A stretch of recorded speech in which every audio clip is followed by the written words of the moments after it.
तुम चाहे कितनी भी समझाने की कोशिश कर लो, कितना भी अच्छा क्यों ना चाह लो किसी के लिए, उस बच्चे को ना वो बात तभी समझ में आएगी जब उसे आनी होगी।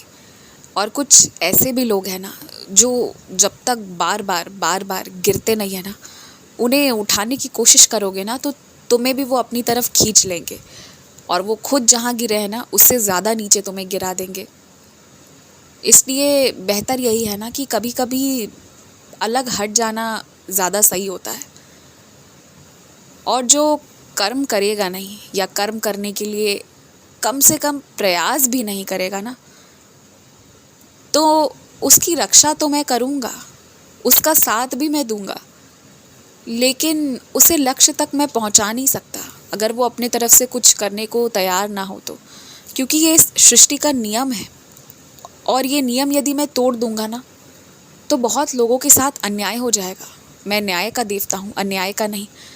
तो लक्ष्य को पाने के लिए अपने अपने हिस्से का कर्म तो करना पड़ेगा, और जो वो करने को तैयार नहीं है उसकी सहायता ना तुम कर सकते हो ना मैं कर सकता हूँ। थोड़ा छोड़ दो उन्हें, यदि बुद्धि आ गई, विवेक आ गई तो ठीक है, अन्यथा उनका जीवन जैसे व्यतीत हो रहा है वैसे ही होता रहेगा। रहने दो, फिर शांत रहो।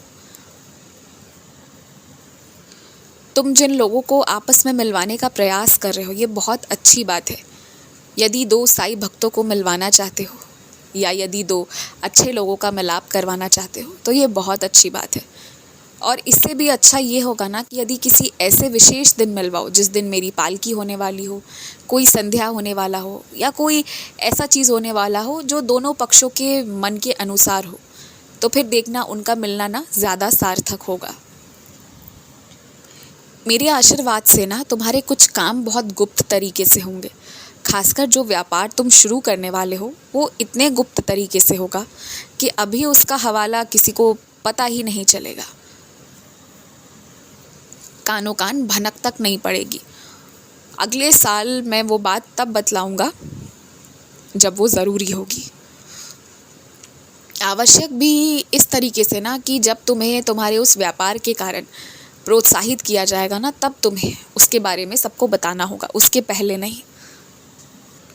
मुझे पता है कि तुम्हारी इच्छा रहती है कि तुम मुझसे जुड़े या धार्मिक कार्यक्रमों में लगे रहो, लेकिन इसके बावजूद यदि तुम्हें यहाँ से अलग हटाया जाता है ना, तो एक कारण तुम समझो। तुम्हारे जैसे बच्चों की ना अन्य क्षेत्रों में बहुत ज़रूरत है।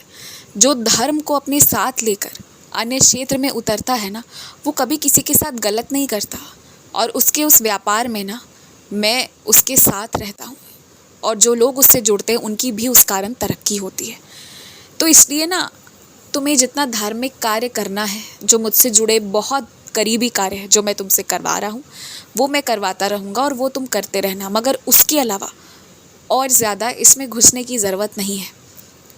सांसारिक चीज़ों से दूर रखने को मैं ही कहता हूँ, लेकिन जब किसी विशेष कार्य में तुम्हें लगा दूँ तो समझ लो वो तुम्हारे लिए अति उत्तम है। और हाँ, आज मैं तुम्हें मौका दूंगा कि शाम शाम तक तुम जाओ और तुम अपने लिए वो यंत्र, वो सामान लेकर आओ जो तुम्हारे काम के लिए बेहद ज़रूरी है। चाहे वो काम चुपचाप भी करना है, फिर भी उन यंत्रों को लाने की ज़रूरत है, तो जाओ और उसे लेकर आओ।